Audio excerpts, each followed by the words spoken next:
ओम श्री गणेशाय नमः।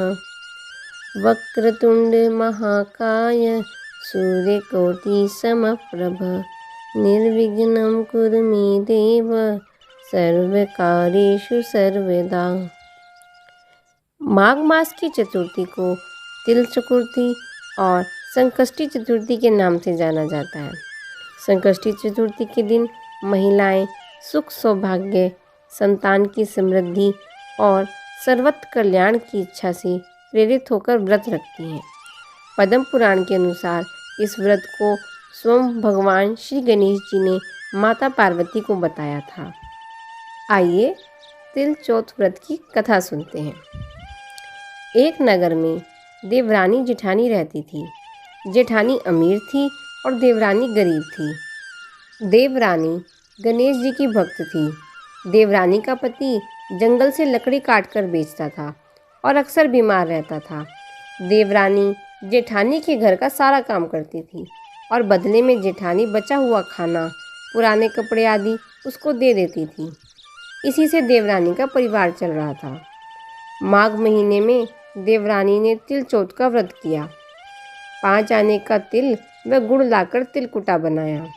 पूजा करके तिल चौथ की कथा करी और फिर तिलकुटा छीके में रख दिया और सोचा कि चांद उगने पर पहले तिलकुटा खाऊंगी, उसके बाद ही कुछ खाऊंगी। कथा सुनकर वह जेठानी के यहाँ चली गई। खाना बनाकर बच्चों से खाना खाने को कहा तो बच्चे बोले, माँ ने व्रत किया है और माँ भूखी है, जब माँ खाएगी हम भी तभी खाएंगे।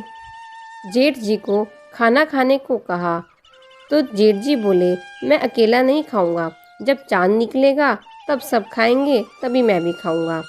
जेठानी ने उससे कहा कि आज तो किसी ने भी अभी तक खाना नहीं खाया, तो तुम्हें मैं कैसे दे दूं? तुम सवेरे बचा हुआ खाना लेने आ जाना। देवरानी के घर पर पति बच्चे सब आस लगाए बैठे थे कि आज तो त्योहार है, इसलिए कुछ पकवान आदि खाने को मिलेगा। परंतु जब बच्चों को पता चला कि आज तो रोटी भी नहीं मिलेगी तो बच्चे रोने लगे। उसके पति को भी बहुत गुस्सा आया। कहने लगा कि सारा दिन काम करके 2 रोटी नहीं ला सकती तो काम क्यों करती हो? पति ने गुस्से में आकर पत्नी को कपड़े धोने के धोवने से मारा। धोवना हाथ से छूट गया तो पाटे से मारा। वह बेचारी गणेश जी को याद करती हुई रोते रोते पानी पीकर सो गई। उस दिन गणेश जी देवरानी के सपने में आए और कहने लगे, धोवने मारी, पाटे मारी, सो रही है या जाग रही है? वह बोली, कुछ तो सो रही हूँ, कुछ जाग रही हूँ। गणेश जी बोले, भूख लगी है, कुछ खाने को दे। देवरानी बोली, क्या दूँ? मेरे घर में तो अन्न का एक दाना भी नहीं है। जेठानी का बचा कुचा खाना देती थी, वह भी आज नहीं मिला। पूजा का बचा हुआ तिलकुटा छीके में पड़ा है, वही खा लो। तिलकुटा खाने के बाद गणेश जी बोले, धोवने मारी, पाटे मारी, कहाँ निपटें? वह बोली, यह पड़ा घर, जहाँ इच्छा हो वहाँ निमट लो। फिर गणेश जी बच्चे की तरह बोले, अब कहाँ पहुँचूँ? नींद में मगन अब देवरानी को बहुत गुस्सा आया कि कब से तंग किए जा रहे हैं। सो बोली, मेरे सिर पर पहुँचो, और कहाँ पहुँचोगे? सुबह जब देवरानी उठी तो यह देखकर हैरान रह गई कि पूरा घर हीरे मोती से जगमगा रहा है। सिर पर जहाँ विनायक जी पोंछनी कर गए थे, वहाँ हीरे के टीके व बिंदी जगमगा रहे थे। उस दिन देवरानी जेठानी के यहाँ काम करने नहीं गई। बड़ी देर तक राह देखने के बाद जेठानी ने बच्चों को देवरानी को बुलाने भेजा। जेठानी ने सोचा, कल खाना नहीं दिया इसलिए शायद देवरानी बुरा मान गई होगी। बच्चे बुलाने गए और बोले, चाची चलो, माँ ने बुलाया है, सारा काम पड़ा है। देवरानी ने जवाब दिया, अब उसकी ज़रूरत नहीं है, घर में मेरे सब कुछ भरपूर है गणेश जी के आशीर्वाद से। बच्चों ने घर जाकर माँ को बताया कि चाची का तो पूरा घर हीरे मोतियों से जगमगा रहा है। जेठानी दौड़ती हुई देवरानी के पास आई और पूछा कि यह सब कैसे हुआ। देवरानी ने उसे जो हुआ था वह सब कह डाला।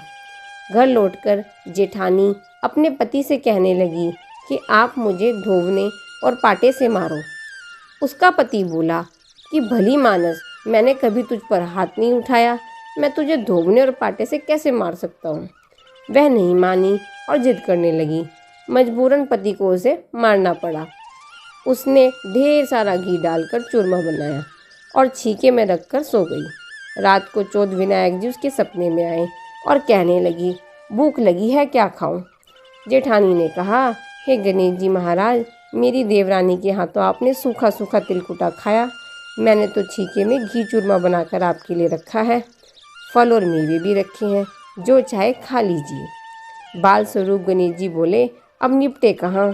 जेठानी बोली, उसके यहाँ तो टूटी फूटी झोपड़ी थी, मेरे यहाँ तो कंचन के महल है, जहाँ चाहो निपट लो।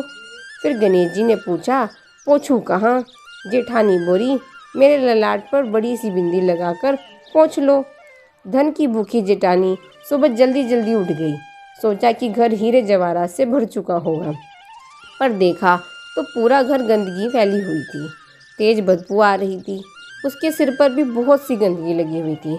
उसने कहा, हे गणेश जी महाराज, यह आपने क्या किया? मुझसे रूठे और देवरानी पर प्रसन्न। जेठानी ने घर की सफाई करने की बहुत कोशिश करी, परंतु गंदगी ज़्यादा फैलती गई। जेठानी के पति को मालूम चला कि तो वह भी बहुत गुस्सा करने लगा। बोला कि तेरे पास इतना सब कुछ था, फिर भी तेरे मन नहीं भरा। परेशान होकर चौथ की गणेश जी से मदद की विनती करी। गणेश जी ने कहा, देवरानी से जलन के कारण तूने जो किया था, यह उसी का फल है। अब तू अपने धन में से आधा धन उसे देगी, तभी यह सब साफ होगा। उसने आधा धन बांट दिया, किंतु मोहरों की एक हांडी चूल्हे के नीचे गाड़ रखी थी। उसने सोचा कि किसी को पता नहीं चलेगा, और उसने उस धन का बंटवारा नहीं किया। उसने कहा, हे गणेश जी, अब तो यह सारा बिखराव समेटो। वह बोले, पहले चूल्हे के नीचे गड़ी हुई मोरों की हांडी सहित ताक में रखी 2 सुई को भी 2 हिस्से कर।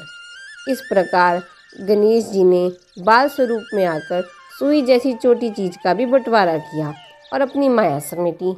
हे गणेश जी महाराज, जैसे आपने देवरानी पर कृपा की, वैसे सब पर करना। कहानी कहने वाले, सुनने वाले, में हुंकार बढ़ने वाले सब पर कृपा करना। बोलो गणेश जी महाराज की जय। चौथ माता की जय।